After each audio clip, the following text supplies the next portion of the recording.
Don't forget to hit that subscribe button for more Billionaire Stories 101. The Amazon rainforest was a cathedral of green, its humid air thick with the buzz of insects and the call of unseen birds. And for Philip Kincaid, it was the perfect escape. He'd been backpacking for weeks. A tall, lean man with short dark hair and the kind of tan that came from living outdoors, moving through the jungle with the easy confidence of someone who answered to no one. He wore board shorts and a faded linen shirt, looking more like a surfer who'd wandered inland than one of the wealthiest men in the world. But that was the point. His money came from the ethereal dance of numbers on a screen, day trading, cryptocurrencies that soared and plunged on a whim, stocks bought and sold from laptop screens in hostels from Bali to Belize. He was a ghost in the machine of global finance. And on the side, when the mood struck him, he became Spectre, a hacker for hire on the dark web whose talents commanded 8-figure paydays. But here, in the jungle, none of that existed. Here, he was just a man with a backpack and a thirst for the next hidden waterfall. The accident happened in an instant. He'd been climbing a slick rock face to get a better view of the canopy when his foot slipped on wet moss, and he tumbled backwards into a ravine, his head cracking against a submerged log in the river below. When his eyes opened, there was only darkness and the sound of rushing water. When they opened again, there was a face. She was beautiful, in a way that had nothing to do with the polished women he'd known in another life. Her skin was the color of warm coffee, her hair a cascade of dark curls pulled back from a face that held both kindness and weariness in equal measure. She was speaking to him in Portuguese, words he should not have understood but somehow did, or maybe it was just the gentleness in her voice that transcended language. He tried to speak, to ask who he was, where he was, but his throat was raw and his head throbbed with a pain so profound it erased everything else. Maria Santos had worked at the small clinic in Manaus for 5 years, long enough to know that most of the patients who came through its doors would never be able to pay, and long enough not to care. When the river guides had brought in the gringo with no identification, no wallet, no past, she'd felt something stir in her chest that she'd thought long dead. She sat with him through the nights when the fever from his head wound spiked, sponging his forehead and murmuring reassurances she wasn't sure he could hear. When he finally opened his eyes and looked at her with those startlingly blue orbs, empty of memory but full of something else, gratitude, perhaps, or the first flicker of recognition that she was safe, she knew she would not let him go. Weeks bled into months as his body healed, but his mind remained a locked room. He could walk, talk, laugh at her jokes, and cry at the telenovelas she loved, but he could not tell her his name. She started calling him Phillip, because when she'd asked what name he wanted, he'd looked at the ceiling for a long moment and then said, "Phillip, I think I like Phillip." It felt right, like a key turning in a rusted lock, even if the door beyond remained stubbornly shut. He got a job at a surf shop owned by a weathered local named Joao, who took one look at the tall, quiet gringo and decided he didn't need papers or a resume, just a willingness to work and a kind word for the customers. Philip discovered he had a gift for it, for the easy banter and the patient instruction, for reading the waves and the people who came to ride them. He'd come home each evening to the tiny apartment he shared with Maria, in a working-class barrow where the streets were, alive with music and the scent of frying pastels, and he'd sit with her on their cramped balcony, drinking Guaraná, and watching the neighborhood children play soccer in the dust until the sun sank behind the tin roofs. It was a simple life, an honest life, and Philip found himself happier than he could ever remember being, which was strange because he could not remember being anything else. Maria taught him Portuguese, laughed at his accent, and held him at night, when the dreams came fragments of light and code and danger that evaporated the moment he opened his eyes. She was his anchor, his home, his heart, and he told her so in the halting Portuguese that was becoming more fluent every day. She would blush and swat his arm and tell him he was crazy, but her eyes would shine with a love so fierce it took his breath away. The neighborhood was not the safest, but it was theirs. The people looked out for one another, shared what little they had, and gathered on weekends for impromptu samba parties that lasted until dawn. But shadows were creeping in. The Falcões do Norte, a gang that had long controlled the favelas on the other side of the highway, had decided the barrio looked ripe for expansion. At first it was just young men on corners, offering drugs with too friendly smiles. Then came the intimidation. The shopkeepers pressured to pay protection.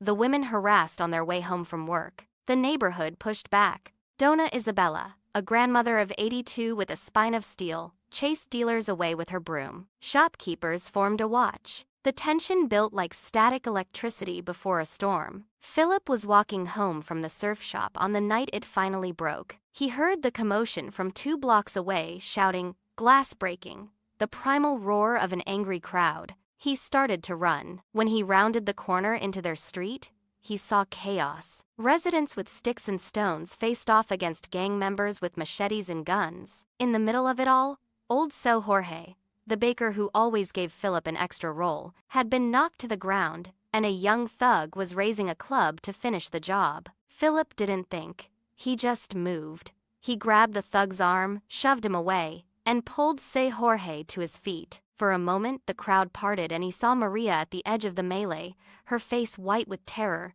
screaming his name. Then something heavy and hard connected with the back of his head, and the world dissolved into a cascade of white light, and then nothing at all. Thanks for watching. Comment below what you think will happen next, and don't forget to hit that subscribe button for more billionaire stories. He woke to the antiseptic smell of a hospital, and the sight of Maria asleep in a chair beside his bed, her face tear-streaked and exhausted. And as he watched her, the floodgates of his mind burst open. Philip Kincaid, Manhattan, a penthouse overlooking Central Park, millions made before breakfast from algorithmic trades, cryptocurrency wallets with balances that could buy small countries, and beneath it all, the shadow identity of Spectre, the ghost in the machine who had brought down corporate titans and criminal empires from the safety of his keyboard, paid in untraceable Bitcoin by clients who knew only a handle and a reputation. It all came rushing back in a dizzying torrent, the life he'd lived, the fortune he'd amassed, the secrets he'd buried so deep even he had forgotten them. He looked at Maria, sleeping so peacefully despite everything, and felt a new kind of pain. He had a life to return to, a fortune beyond her imagining. But this woman, this beautiful, fierce, loving woman who had nursed him back from the brink and given him a home, was more real than any of it. He loved her. Not as Philip Kincaid, billionaire, but as Philip, the man with no past who had found a future in her arms. The doctors kept him for observation, marveling at his recovery while noting the lingering gaps in his memory that Philip carefully maintained. He remembered everything now, but he wasn't ready to tell her. Not yet, because while he lay in that hospital bed, he also remembered the faces of the men who had attacked his neighborhood. He remembered the name of the gang, and he remembered exactly what he was capable of.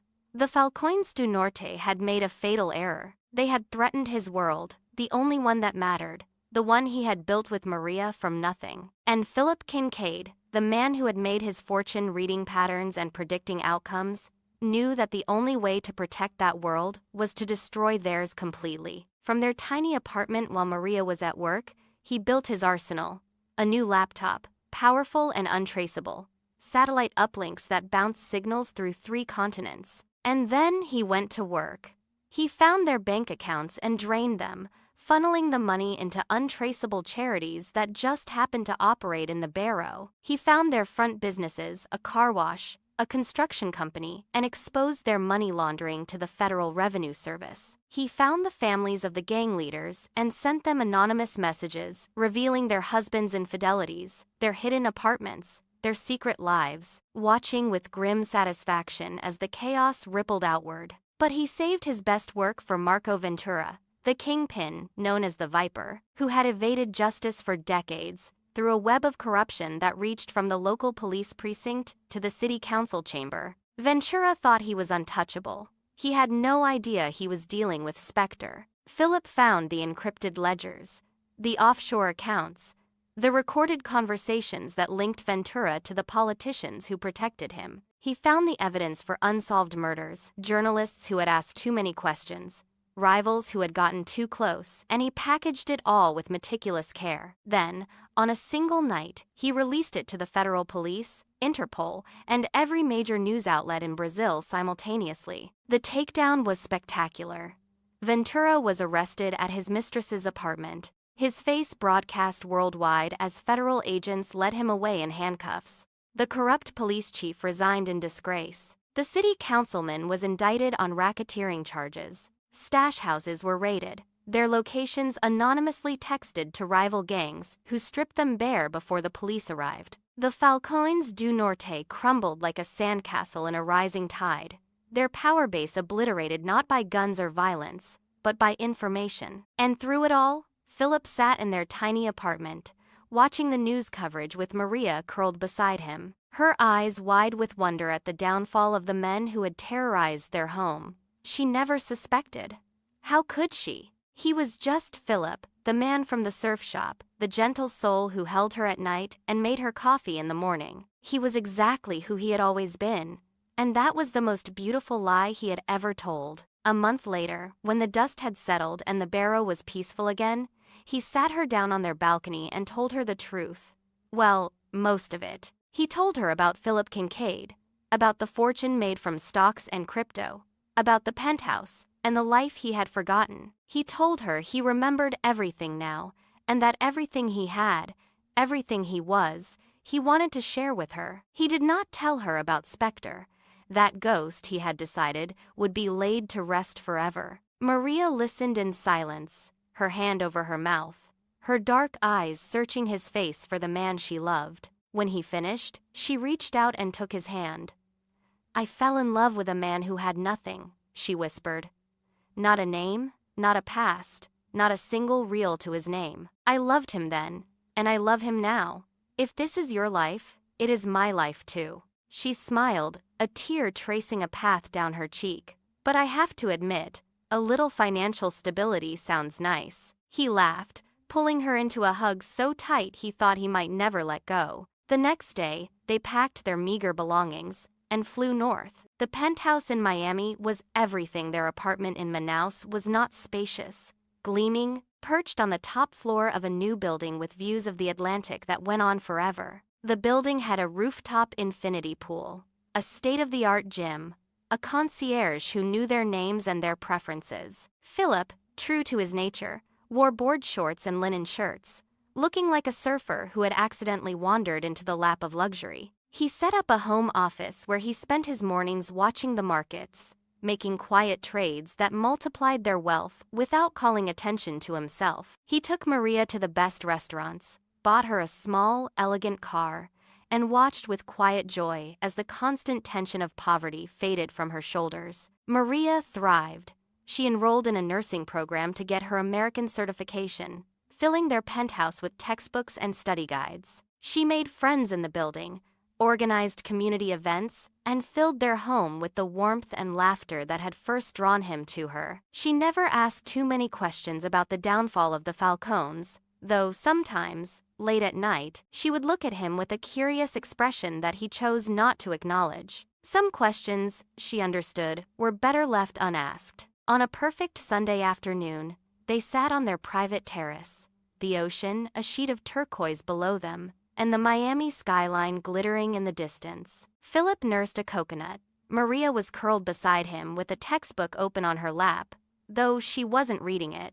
She was watching him. "Do you ever miss it?" she asked. "The barrow, I mean. The samba. The chaos." He thought about it for a moment. "I miss the people," he said honestly. "Dona Isabella, so Jorge." The sound of music from every window. He looked out at the ocean, then back at her. "But I have everything I need right here." She smiled, that smile that still made his heart skip after all this time. "Even without your memory?" He leaned over and kissed her forehead. "Especially without my memory. It led me to you." She closed her textbook and settled against him, her head on his shoulder, her hand in his. The sun was beginning its slow descent toward the horizon, painting the sky in shades of orange and pink. Below them, the city hummed with life, oblivious to the two people on the terrace, the billionaire and the nurse, the ghost, and the woman who had given him a home. In the distance, a samba beat drifted up from somewhere, a street festival maybe, or a passing car with its windows down. Maria smiled and squeezed his hand. Philip smiled too, pulling her closer.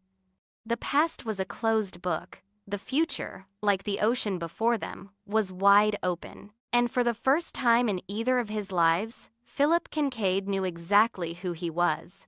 He was Philip. He was Maria's. And that was more than enough.